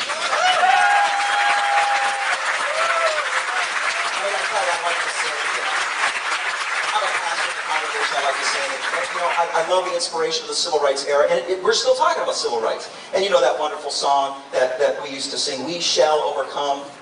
We shall overcome. I guess if I could, I'd launch right into that thing. We also sing another song in our congregation, maybe in the front, we'll be able to sing that together. But God bless you. We need to stand together. This is wrong, what happened at the Eagle the other day. It's wrong. I'm proud to be here with you. What Red Dog stands for, and then Napper explained to us, he said it was an old football term that was run every drug dealer out of Georgia. Crack trade had come to Atlanta. I mean, there are things that are going on that are inconsistent with who we are as a city, and someone needs to push back forcefully on our behalf, and I think that that person is the mayor. And I think that you can do it and maintain your core, and you can do it in a post-525 George Floyd way. I mean, I'm the same guy that insisted that police officers have body cams. I'm the same guy who decriminalized marijuana possession. I'm the same guy that says if a police officer is involved in a shooting, then there's going to be a third party that investigates it. And I'm the same guy that disbanded Red Dog. But I also... hold on, Steve. I'm jumping on for that. Just a claps for that. They were a little too intense. Just some gunshots. I don't been a victim of Red Dog before. Yeah, you know they were too intense with it. Back in the late 80s, early 90s, and things were exploding. The reputation for the Red Dog Unit, it's going to transcend to everybody. Everything you're describing and what's been in the news from All-Star Weekend, absolutely. But the people who are at the detention center, they haven't committed those crimes. They have committed traffic violations, minor offenses that don't put people's lives in danger, that don't, that aren't intending to do harm to others. But again, perception is reality, right? If I know that it's okay for me to ride around with weed in my car, so you couldn't do that when I was young, right? You're going to jail, and there were consequences for that. If it was okay for me to burn up $300 or $400 worth of tires every night, street racing and causing dangerous situations, I mean, look at it. So you can go out and go street racing with the exception of losing control of your vehicle and killing somebody, right? Which is bound to happen. Injuries have already happened. Let's go ride them down Peachtree Street. They can't do anything to us except put us in jail. We'll sign our own bond and we'll leave. The perception is reality. So these crimes have far-reaching impacts that some of our young people don't even think about. Do you think the young people who are doing the things you're talking about, do you think they understand that if they go to jail, if they have an arrest record, the kinds of ways that affects their ability to get jobs down the road and those sorts of things? So there are two sides to that answer. The first is probably don't think about it because they're young and 10 feet tall and bulletproof, right? I used to be the same way. And except for having good mentors, except for, turning right when I should have turned left, this too could have been me, right? I make no bones about that piece. But the other component is because jail has been so glorified, be it rap videos, be it social media, whatever that looks like, the consequences until you're in here, until you're locked up at 901 Rice Street, all in more or less terms, they're glorified and supposedly will give you some street cred, right? And this is what I tell young members of our community. 901 Rice Street is not where you want to teach somebody a lesson, right? You don't want to get your lesson inside the county jail. And so what our job twofold becomes, how do we keep people from making the wrong decisions? The larger question and the larger picture that people lose sight of is when you lock somebody up, there should be consequences, right? If you're found guilty, there are consequences for breaking the law. But personally, I know a lot of the judges at the city level, because that's when people start complaining. And that piece that people need to understand is that judges in city court have equally as many programs and opportunities for a person to expunge their own record, right? Both after and before conviction. And so we have to really take a larger view, use a different lens and say, okay, are we going to allow people to break the law with no consequences? Or are we going to deal with the consequences and allow for programs to help give people a second chance or a third chance or a fourth chance, depending on what it is. But at some point, you learn the hard way. Especially if they know what the story is. Along with big city notoriety and big city problems came big city crime. That we're separate from what's going on in the next parking lot.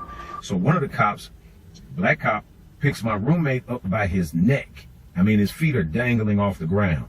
And my roommate then grabs his hands like this, right? He's being choked. And so he wasn't trying to fight the cop or anything like that. But his natural reaction was to grab his hand. So that cop in turn threw my roommate onto the corner of a hood of a car that was driving out of the drive-thru. And so he got himself together. We walked back to the car. Now, my car was old. You got to remember, this is 1989, and my car was old. I drove a 1982 Datsun/Nissan Sentra. So there are no power locks is the reason why I'm detailing the car.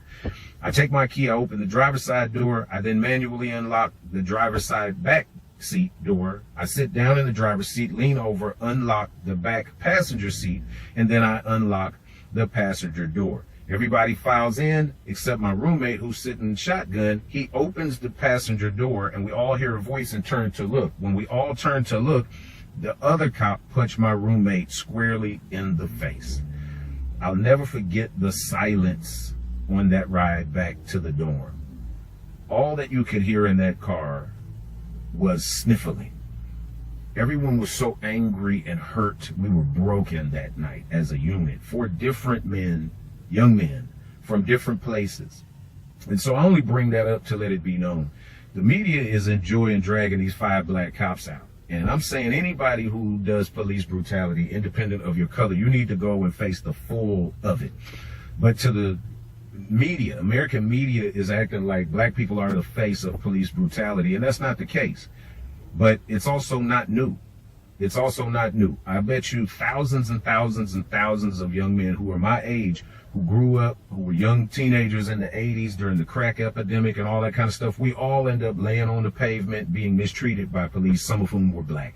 So it's not the race of a police officer. Please believe that.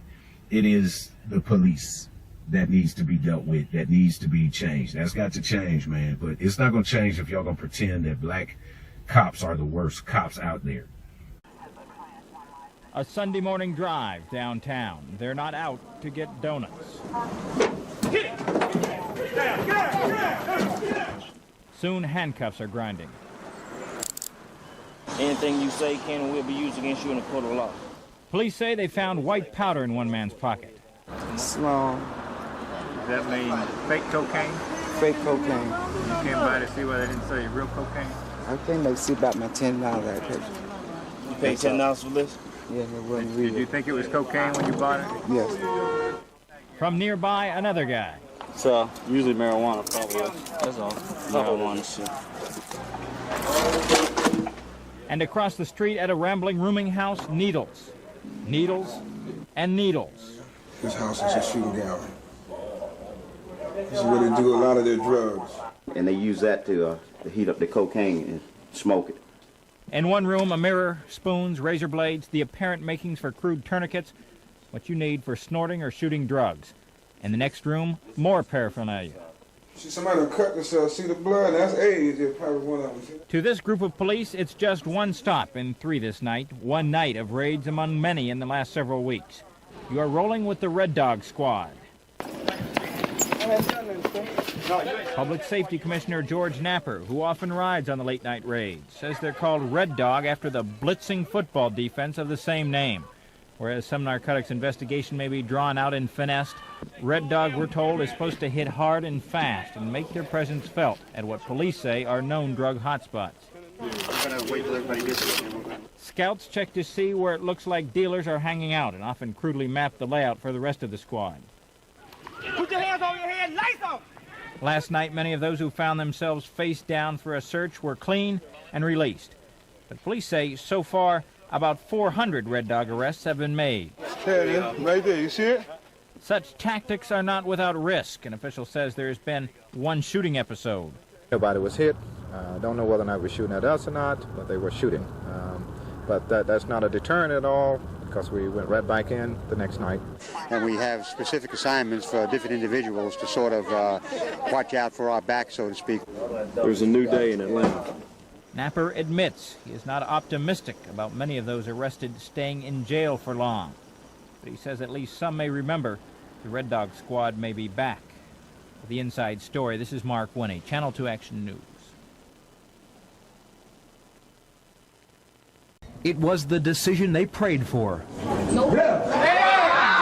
The 3 former Red Dog officers would not face criminal charges of aggravated assault.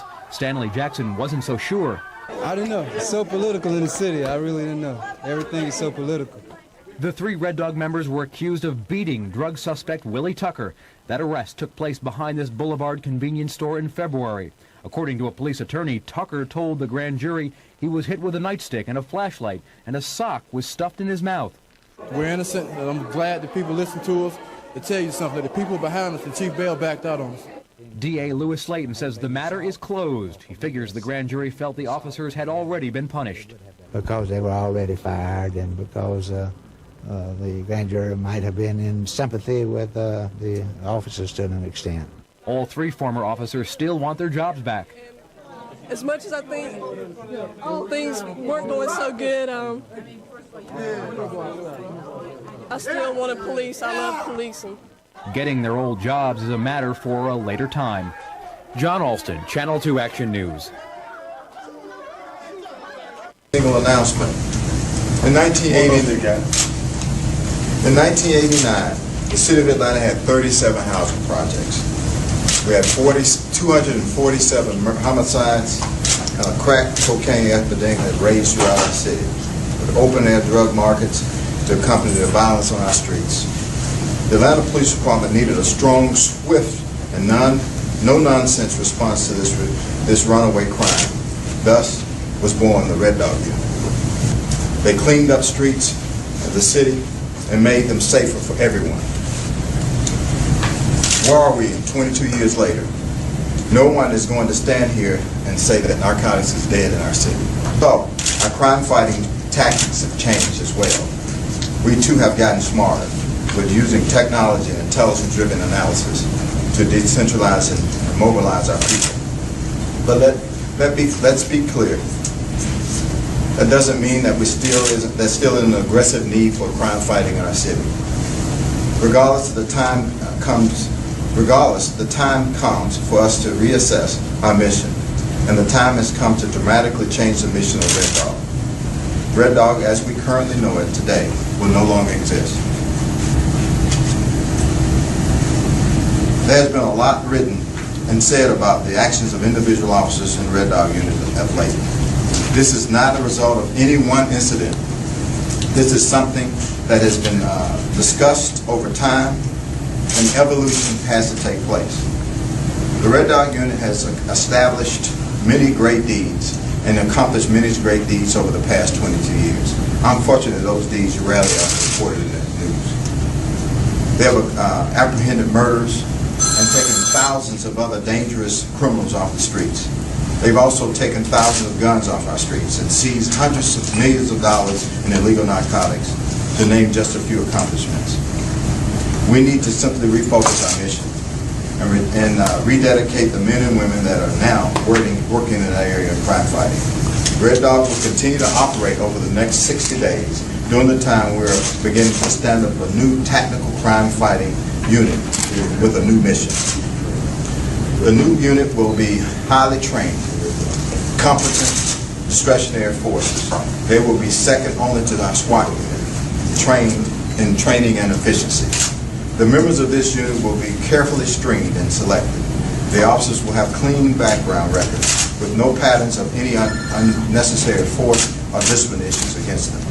Training will be paramount, with a particular focus on criminal procedure, constitutional protection, and courtroom safety. I've also emphasized integrity since becoming chief of police over the last year. I will continue to do that.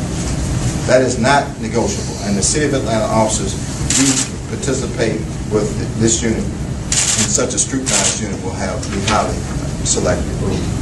The change has already begun. Our information is the top dog at the Red Dog Drug Squad, Major Eldrin Bell, is to move for the time being to the Field Operations Division. Taylor said basically Bell will be coordinating the rest of uniformed operations, while Taylor tends to the Housing Project Task Force. Major W.W. Hawley, commander of the Special Operations Section, will be the day-to-day commander of the Housing Project Task Force, according to Taylor. We're told the task force will be made up of 100 officers from Special Operations, 52 newly appointed sergeants, 38 senior patrol officers, 18 from crime prevention, and 24 officers from the Red Dog Drug Squad. Taylor said while Red Dog has been aimed at the dealer, this new task force will be aimed primarily at users, many of whom come from the suburbs. We note this Housing Project Task Force is being set up for 60 days, at this point temporary. Bell told us tonight that at the end of the 60 days, he believes he will be back at Red Dog, where he says since about the 1st of March, his troops have tallied close to 3,000 arrests. Well, I feel like he's an excellent major, and I hate to see him leave our particular unit, but I think it's only just be temporarily.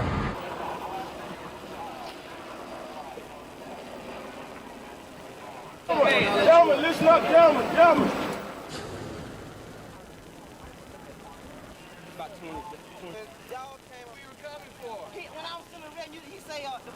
When you asked me to lay down, I laid down by a car, and you kicked me under the car. I did not. A man who was shot more than 50 times by police says she's grateful for some justice tonight. The Fulton County District Attorney's Office is confirming it will seek criminal charges in his death.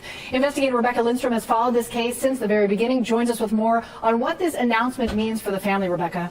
Jamarian Robinson was killed as more than a dozen law enforcement officers surrounded his girlfriend's apartment in 2016. The officers were part of the U.S. Marshals Regional Task Force trying to arrest Robinson for starting a fire at his house and later pointing a gun at police. The 26-year-old had recently been diagnosed with schizophrenia and had no criminal history, which is why his mother believes police acted with unnecessary force. Police did break down the door to get inside, but say it was Robinson who fired 3 times at them, triggering the barrage of gunfire. According to court records filed by the district attorney, the gun Robinson is accused of holding was damaged and inoperable, raising questions whether he fired the weapon at all. Where the shots from the other vehicle came from, like did the person, which side of the car did they lean out to shoot? It had to be either on, it couldn't be from the goddamn, it couldn't be from the passenger side or from the back passenger side. It had to be either. It couldn't be the driver neither. It had to be the person behind the driver. Thank you. From your investigation, Walter Murphy was sitting in the passenger side, correct? Best of my recollection, yes. Okay, and you just heard D'Angelo White's statement, correct? Yes. And he said it couldn't be the passenger side. It could not be the passenger side, correct? I did not say it was the passenger side that the vehicle was shot. I said the passenger. He stated the shots came from the driver's side. I stated it could not have been the passenger side. It had to be the passenger, not the passenger side of the vehicle, is what I stated. Mr. Murphy was seated in the passenger front, according to your investigation, correct? And also according to Mr. Murphy, Yes. And Mr. White just said on tape it couldn't have come from the passenger side, correct? If you go to his interview inside our vehicle, he also stated he did not believe it was the driver. It came from the driver's side, but he did not believe that it was the actual driver. Okay. It was someone from the passenger. Sir, are you going to let me answer? Yes. Okay, he stated he did not believe it was the driver because he didn't think the driver could drive and shoot a gun.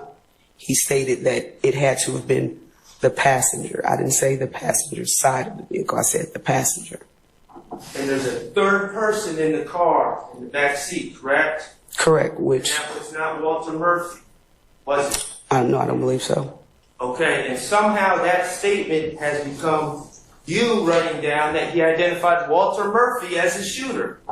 And somehow you're trying to get away from the fact that YSL, members of YSL shot this boy in the head. Whether it's a report... Okay. So yeah, you may continue. In this court, Your Honor. Go ahead. Investigator Gaither, as we sit here in court today, that note that you wrote on 7/13/15 that D'Angelo White identified Walter Murphy as the shooter or the person who shot. As we sit here today, is that an accurate report of what was said? I was saying to get a question. It's asked and answered, sir. Let's move on, okay? Well, I'm just... It's asked and answered. Move on. Thank you. The report you wrote that D'Angelo White identified Kelvin Treadwell as ordering the shooting, was that an accurate report? Yeah. I'm going to object. Basis. I don't think he answered that. I'll rule the objection. Sir, that's what I wrote. Let me ask you, this document that I'm reading off of, this photo lineup, which is states 73 BBA. Thank you, Your Honor. When you left the police department, what did you do with this? What did I do with what? You have it in your hand? Yeah, what did you do with it when you left the police department? Did it go in the case file? Objection made. I stand in objection. Did you 73 BBA, the photo lineup that you wrote on, did that go in the case file when you left the Atlanta Police Department? I believe you just asked me the exact same question that you did before. I didn't. Could you please answer my question? What's your question again, sir? 73 BBA, photo lineups. When you left the police department, did these photo lineups end up on the 5th floor? Objection, Your Honor. That would call for speculation. I stand. What did you do with the photo lineups when you left the Atlanta Police Department? Objection, Your Honor. She answered that. She has not answered that. She's answered that already. It's asked and answered. Move on. She answered. She's asked and answered that question, sir. Please move on. Did you do anything different with these police reports than you did with the other police reports that we can't find? Objection, Your Honor. Injecting facts that are not in evidence about the weekend. I sustain the objection. Okay.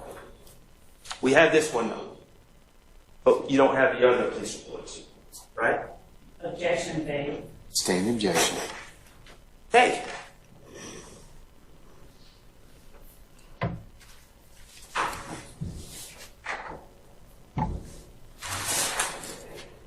I want to talk to you a little bit more about the conversation you had with D'Angelo White in that car. D'Angelo White wanted $20 for helping you out, or helping the police give information, correct? He did.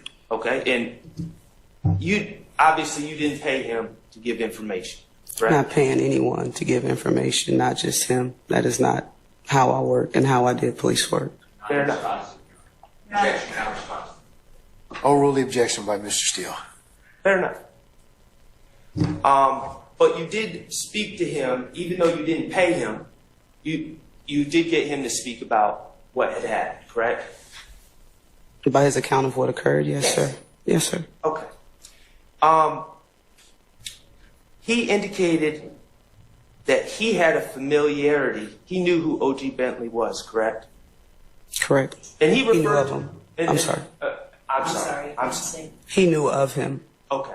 And just for the record, when I'm saying O.G. Bentley, we're talking about government name Kelvin Trenton. Yes. Okay. And that's the rather large, light-skinned gentleman on the video. That's your description of him. I mean, Okay. I've seen larger. Gentleman that got out of the silver Pontiac. The light skin with the white t-shirt, short sleeve white t-shirt. Yes, sir. All right.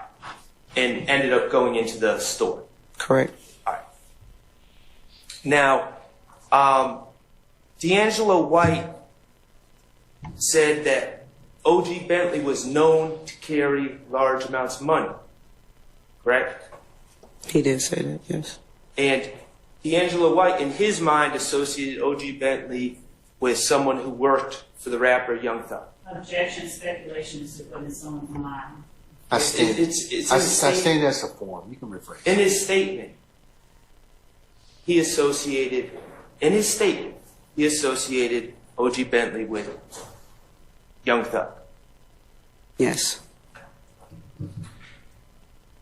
Per Walter Murphy, in his interview with you, he also said that at one point, O.G. Bentley actually worked as a road manager for Young Thug, correct?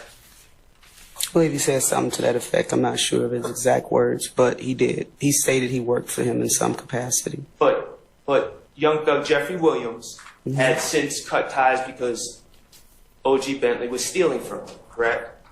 According to Walter Murphy. Okay, so according to Walter Murphy, at the time of this incident, there were no ties between O.G. Bentley and Jeffrey Williams on a professional level. Objection, Your Honor, in the statement of testimony. I'll state an objection as a form. You can rephrase, sir. Either way, D'Angelo White associated O.G. Bentley with someone who would have money in his statement, correct? What do you mean by either way in regards to the follow-up? I state the objection. In his statement, D'Angelo White associated O.G. Bentley with someone who carries around large amounts of money. In his statement to you. That's what he stated, yes. Okay. And he also, D'Angelo White, acknowledged that his cousin, Dexter Montgomery's cousin, Cornelius Davis, was driving the car, following O.G. Bentley's car closely. Objection. I state as a form. You can rephrase. He acknowledged that the car they were in was following the silver Pontiac closely. Those weren't his words. That was Investigator Dennis's words. Did he affirm? He stated, Cornelius, he a young and, he drive the way he drive. And as he was stating that to us, he was, stating he drives wildly, not he was following too closely. Okay. D'Angelo White told you and Investigator Dennis that O.G. Bentley must have thought we were going to rob him, correct? Yes. Did you, as the investigator, bring up robbing O.G. Bentley? I did not. Did Investigator Dennis bring up robbing O.G. Bentley? I don't believe he did. Okay. It was D'Angelo White in the interview who first said anything about O.G. Bentley must have thought we were going to rob him. Right? He wasn't prompted by any of you police officers to say that, right? Compound objection. I state as a form. You can rephrase, sir. Did he bring it up on his own? He did.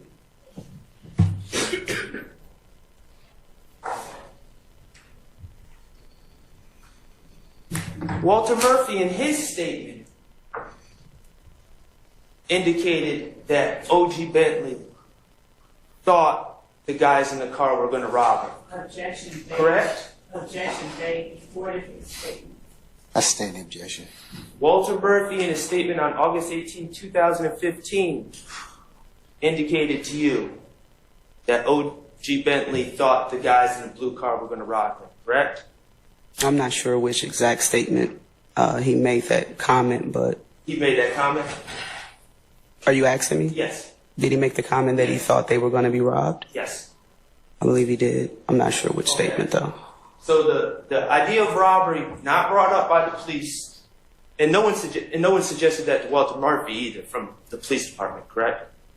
I can't answer your question with a yes or no or correct or incorrect. I can give you an explanation for what my opinion was of Walter Murphy. I'm not asking your opinion. Well, I can give you the facts of what I understood Walter Murphy's statement to be, so I can't answer. I'm still answering. I'm going to ask a question. Basis. That the lawyer allowed the witness to answer. Yeah, let her finish. Okay. Did you suggest Walter Murphy? I wasn't done answering. Your Honor, it's non-responsive. Why don't you just rephrase the question, sir? Did you personally suggest to Walter Murphy that there was a robbery afoot? I didn't suggest that to him, no. He was giving me his account of what he believed happened, and the majority of his statement was based on once he received discovery and hearing other people make statements, he was working his story to work with their story. So if we didn't know a particular person or a particular statement was made, his way of trying to get around telling us information was kind of telling us stuff we already knew. Now that you got that out. That was my answer. Okay. I stated. So D'Angelo White. Your Honor, I object. Now that's I should not be allowed to. Let's drop the commentary, okay? D'Angelo White, when he made his statement about O.G. Bentley must have thought I was going to be robbed, did he see the discovery too? Did who see the discovery? D'Angelo White. Discovery wasn't a thing yet. Okay. It hadn't gone to court. So that would be no. He hadn't seen the discovery. No, he had not. There was no discovery to see. I'm sorry. You gotta let her finish, sir. Okay? There was no discovery to see. We weren't at that stage of the case yet. But D'Angelo White brought up what O.G. Bentley must have thought he was being robbed too. Yeah, objection, ask and answer. No. I stated the question. Do you have any evidence that Walter Murphy and D'Angelo White, those two individuals, ever talked together and said that this must have been a robbery? I've never said that they knew each other or spoke with each other to come up with that particular statement. But they both said it. D'Angelo White's statement was first, and Walter Murphy's statement was after, which means he would have had part of our evidence from his case file when he was arrested from his lawyer. Okay. In the interview in the car with D'Angelo White, yes, sir. Investigator Dennis asked Mr. White if anyone pulled out a gun on people in the Silver Pontiac, correct? I believe he did. Okay. And D'Angelo White's response was, we had guns and shit, correct? Yes, he did say that, and it was more to that as well. We had guns and shit. Yes, he stated that. Okay. We, being plural, correct? Correct? Are you insulting my intelligence by asking if we means plural? I think you are, though. Okay. I think you are. All right. Well, sir, don't do that. Don't do that. Lawyer not bad to the witness or insult her intelligence, and if he has a question, Your Honor, I would ask you to be allowed to ask. All right, sir. Let's be respectful to our witness, I'm okay? being very respectful, Judge, and I always will. I doubt it. Guns, being plural. Your Honor, I'm going to object to the last response by the witness as commentary. Let's sustain the objection. All right, Mr. Sharp, please, this is focused on the questions. No, just focus on the questions. And Detective, please just answer the questions. My apologies to the court, sir. All right, sir. All right. Guns, being plural as well, correct?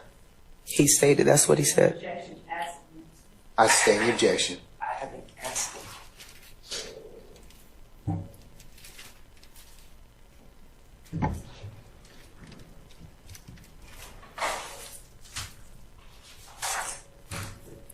Remember last week when you were testifying and we talked about, or Ms.love was asking you questions and you referred to people in the blue car as practically children?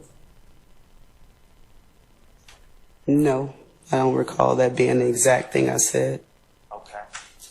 Well, we heard we and guns. As an investigator, did anyone seek further clarification from D'Angelo White when he say we? Who in that blue car possessed guns? Did anyone ask? Ask who had the guns? Yes. That's not on the recorded statement, sir. So did anyone ask? I understand it's not in the recorded statement. Mm-hmm. Did anyone ask who in the blue car had the guns? I don't believe the jury heard that, so it's not on the statement. So that's a no? We did not ask him that. Okay. Did anyone ask how many guns were in that blue car? Sir, that's not on it. That goes to part of we did not further inquire about the guns that he stated we had. So every question regarding the guns and who and we, and as we all know, we heard the recording. It's not on the recording. Therefore, we didn't ask him that. Did anyone ask what types of guns were in the blue car? Objection. Ask and answer. I never asked that. I will rule the objection. You can answer that. Sir, no further inquiry was asked about the guns that they had that Mr. D'Angelo White said they had in the vehicle. Okay, and as lead investigator in this case, and I understand that you weren't there on that night, you're aware that guns were not located in the car. The night of the incident? Right. Yes, I am aware of that. The car relocated itself to an address at 1987 Fremont Avenue, correct? It did. Okay. Did anyone search the 1987 Fremont Avenue address for any guns that may have been discarded there before the police arrived? Objection assumes facts not in evidence. I stand the objection. Was 1987 Fremont Avenue searched that night? Sir, as you just stated, I was not there on the night that the incident occurred. So you don't know the answer to that question? I personally did not execute a search warrant on Fremont Street. Okay.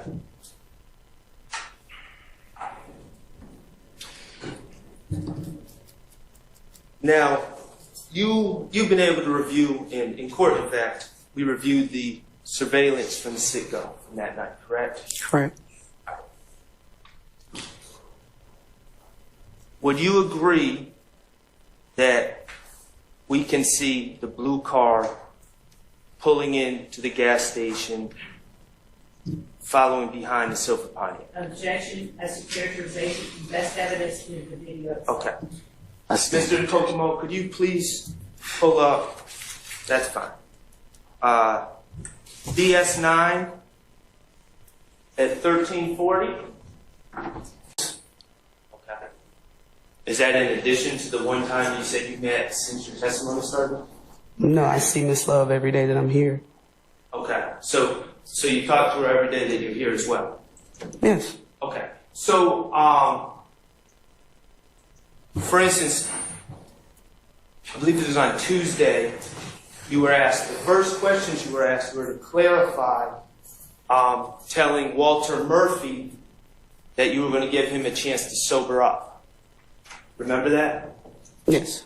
Okay, the state spoke to you about that the day before and said, hey, you said sober up. We're going to ask you about that, correct? I don't believe so. Okay. I don't recall if they did. Okay.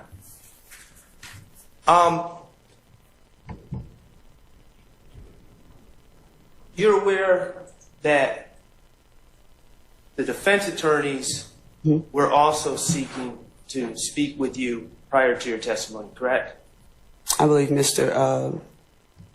Steele reached out. Okay. Mr. Steele wrote you an email hoping to speak with you, and this was around December of 2023, correct? Object to any questions about what someone else did.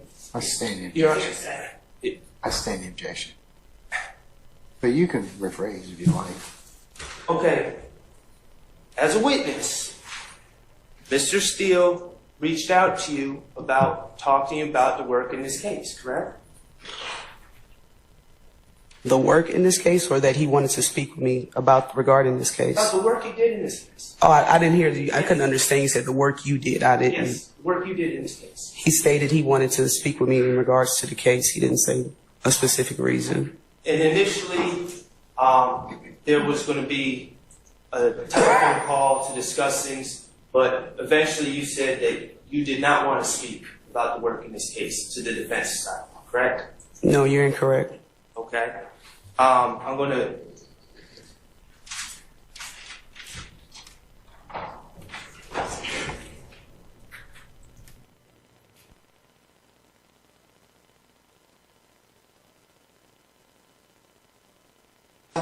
You sent to Attorney Steele on December 28th of 2023. Just part of it. You missed it a little bit. Okay, you can put down. Are we looking at just the first page, or are you said? I'm asking a question. You said, is this an email that I sent to Mr. Steele? Is that what you asked? Okay, this is a portion of an email chain. Right. And Okay. you can look at the previous pages. What am I looking for? Just to make sure that you feel that it's an accurate representation of the email.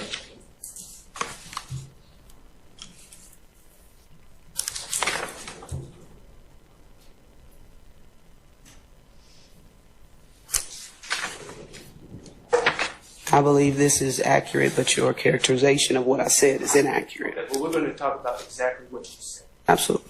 In the previous pages, Mr. Steele was trying to set up a meeting to speak with you about the work in this case, correct? Your work in this case, correct? Correct. All right. Could you read the email on that top page? The data. Basis.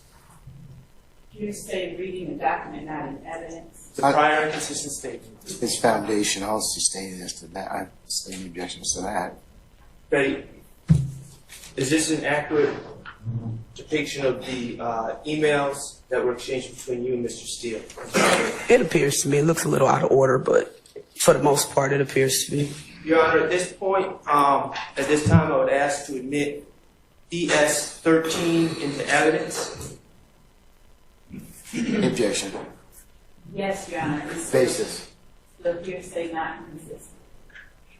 I stand the objection. Investigator Gaither. Yes, sir.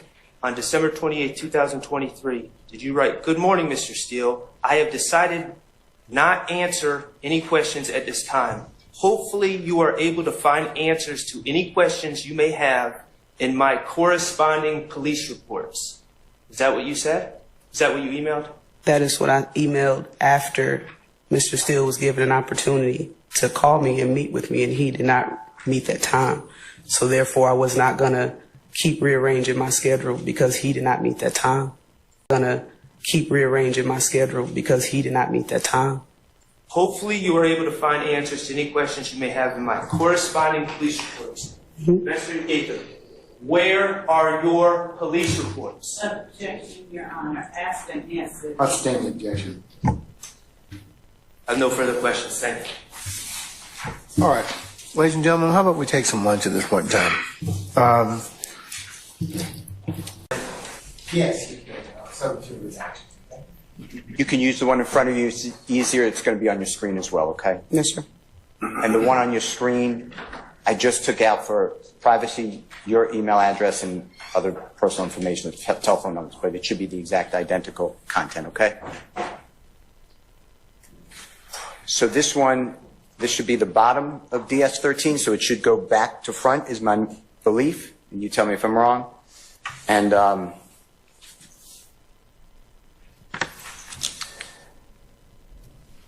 that the very bottom, sir?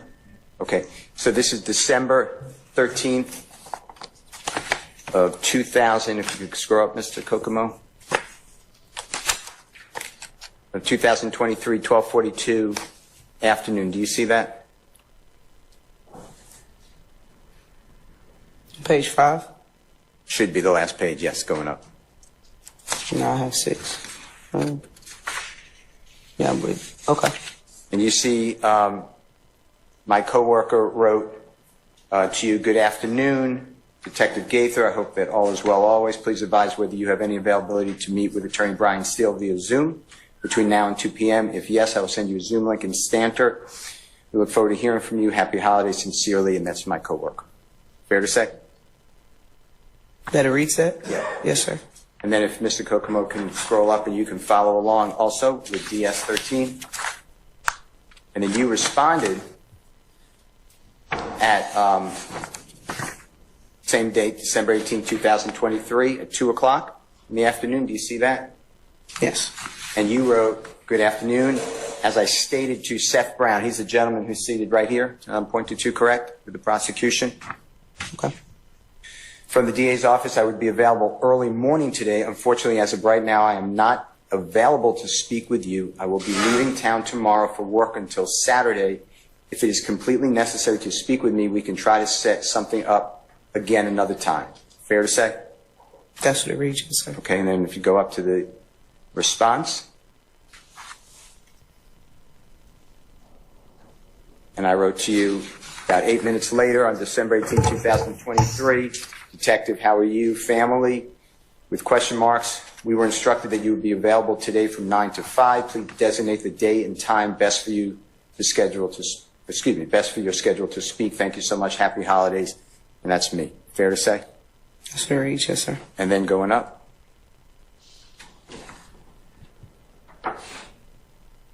You responded later that day at 5:29 in the afternoon, same date.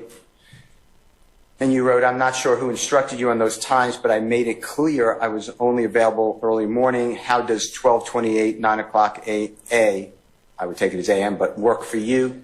Fair to say? That's what it reads, yes, sir. Okay. So you said about 10 days later. From what? Okay. And then... You saying 10 days later from what? From the 18th of December. We'll have our conference call or Zoom call or meeting. Oh, yes. Okay. And then if you scroll up. And then next day at 5:52 in the morning, I wrote to you, perfect, Zoom with a question mark, call, question mark, thank you, Detective, happy holidays. Fair? Okay. Responding to your December 29th date, right? Yes. And then if you scroll up, you responded to me later that same day, December 19, 2023 at 10:39 in the morning. You said, I'll call you the day of. Please provide a good number. Thanks. Right? Yes. And then if you scroll up,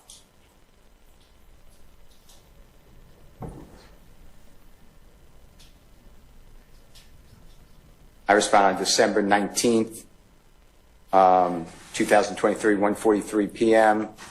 The office number below, okay. And then the office number was there. I redacted it because I redacted all email addresses and phone numbers and addresses.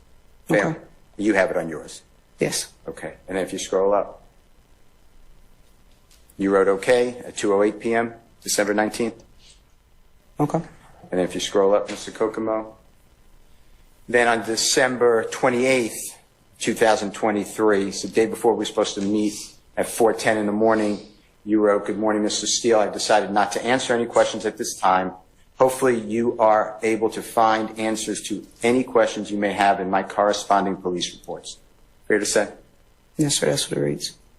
True? That's what it reads. Yes, sir. Okay. And then that might be, if you scroll up, that should be the whole exhibit. Okay, so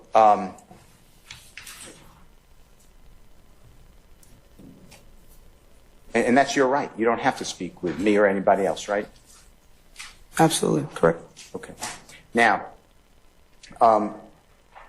you gave the jury a date that I took as October 2014 to start the back and forth 22 gun Objection to Mr. Steele testifying about what he understood. When did, tell the jury, if it wasn't October 2014, now, when did the gang war that you described start? So we're no longer talking about this email? That was it. That's it? Oh, okay. Could you read your question, please? I got a little confused. I'm sorry.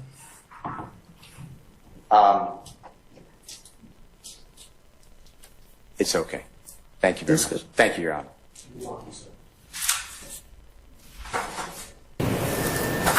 Objection, that's intent. I'm overrule the objection. Could you repeat the question for me? Yeah. I'm overrule the objection. Could you repeat the question for me? Yeah. I'm just going to recess and we'll see where Mr. Melnick is at that point in time, and then we'll I can talk about Monday for certain. Okay. All right. Okay. I'm just going to recess in place. All right. No. Why didn't you, as an officer of this court, tell me? And that's not what the point is. The point is, you as an advocate, is you should have told me. I got a problem with you now. I got a problem with you now. I would suggest you don't say any more. Now you want to have it both ways. You can't do it. Both sides have an equal responsibility under the rules of professional responsibility. All right, have a seat, sir. Thank you. How fast things have changed. How fast things have changed. How fast things have changed. Now I see you running, coming for my come up. Broke out all your shackles, turned it to some armor. Used to be the judge, but now you have no honor. To die with your pride is to live with all your karma. Now you understand. Now you understand. Another night of fun. There's a lot of fun development. All right. Anybody else have any other issues as to... Uh-oh. Fulton County has no problem coming in here and cuffing all of us, okay? Don't be an idiot. Are you trying to tell me about myself? You homeless, Ern. You don't even have a mirror to look at yourself. Here. So I know you all about your principles. But can we just please just listen to Ern so we can get out of here? It's 4 cops on the other side of that door. You know if they come in here, they're gonna get your ass on a whole lot of other shit. You lying ass bitch. I knew it. Mama, I hate you, Will. Don't you never come back to my house, And no. I hope they blow your motherfucking ass to smithereens. You better hope they do, bitch. You better hope they do. This nigga kidnapped me. I think I'm entitled. You want answers? I want the truth! You can't handle the truth! What are you, fucking nuts? You thought